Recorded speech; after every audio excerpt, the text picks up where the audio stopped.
tayo kaya ipapatira ko na yung kisame ng kapatid ko. Tinabi ko talaga to para mapaganda na yung bahay niya. Mabuti na lang talaga at meron pang natira. Sa sobrang daming bayarin mare, parang ibig ko na lang maging bayaran.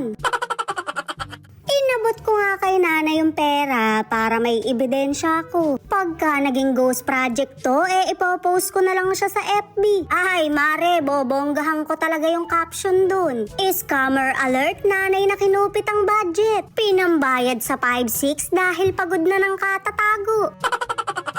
Papunta na nga ako kila nanay para i-check kung kumpleto na ba. Mare, bukas na kasi gagawin yung kisame ng kapatid ko. Nandito na nga ako sa bahay niya, napapabura na sa mapa. Mga 3 ulan na lang to, dagat na.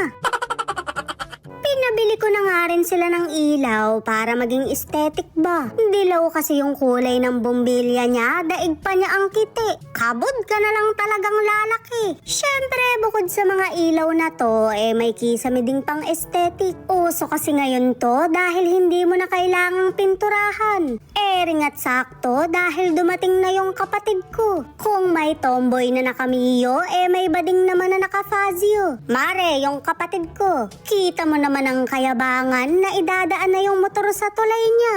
Napakabongga kasi ng bakal niyan, hindi tinipid pero tinamad.